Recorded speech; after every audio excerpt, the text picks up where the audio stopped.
In today's wrap-up, on 75th anniversary of the United Nations, Pashinyan recalls people's right to self-determination. Government will allocate funds to cultural organizations. Prime Minister's wife, Hakobyan, sends contradictory peace and war messages. Armenia's total coronavirus cases nears 50,000.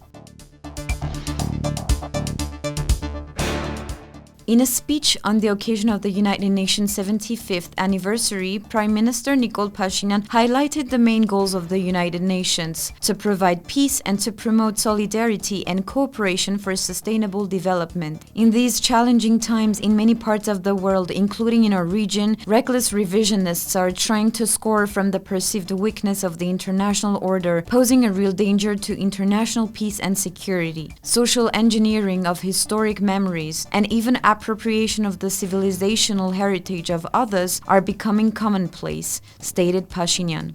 Pashinyan also recalled one of the core values of the UN, which is the principle of people's self-determination. Rejection of the right to self-determination could only lead to oppression and further violence. It would profoundly contradict the core values of the United Nations and the historical evolution of the global international order, he said, referring to the current situation in Nagorno-Karabakh, where Armenians have been demanding global recognition of their de facto independent republic for more than 30 years.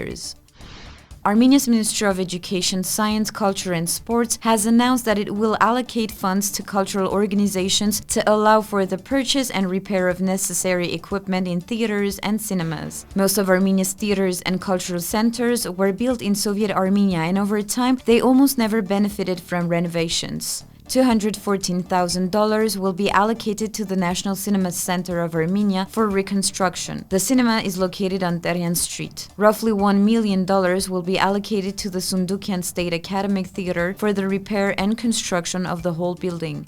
The Yerevan State Puppet Theater will also get funds for the purchase of lighting equipment. The stage lighting system of the theater was last updated in 2003. And around $115,000 will be provided to the Armenian National Academic Theater of Opera and Ballet for the purchase of a camera that will be used to shoot high-quality videos.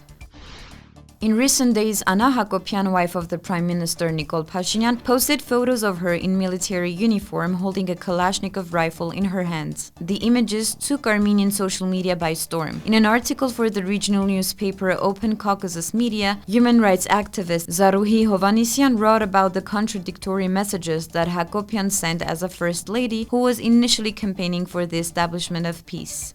Hakobyan and a group of women from Nagorno-Karabakh participated in a week-long training exercise in which they learned about tactics and weapons handling and were immersed in the military lifestyle. On September 19, Hakobyan announced a country-wide expansion of this program, which is organized in collaboration with Armenia's Ministry of Defense. The new program is open to girls aged 18 to 27 who seek to acquire basic military skills. The discussion on Armenian social media that followed Hakobyan's photos in Nagorno-Karabakh shows the extent to which the militaristic framework has been internalized by the wider population, with many commentators framing the images as a statement of women's equality and even feminism, writes Hovanesyan. Hakobyan created the Women for Peace initiative in the aftermath of the 2018 Velvet Revolution to promote peace in the region and involve women in the process. We are entering a situation in which peace is only possible through war, and the goals of gender equality are only possible through the strict patriarchal hierarchies of the military, concluded Hovanesyan.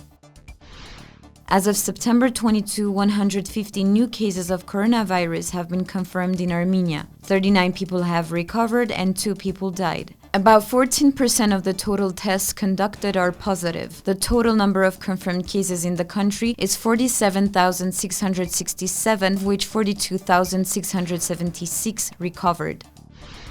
In СивиЛНеթ special, Armenian church and school in San Francisco become target of hate. The building adjacent to the St. Gregory Armenian Apostolic Church in San Francisco was set on fire on September 17. Back in July, the Armenian school in San Francisco was vandalized with hate messages. Who is behind the attacks on Armenian cultural sites in the diaspora? What is being done to protect the Armenian structures? In the CivilNet podcast, Stella Merhabekyan asks these questions to Hayk Baghdasaryan of the Armenian National Committee of America in San Francisco.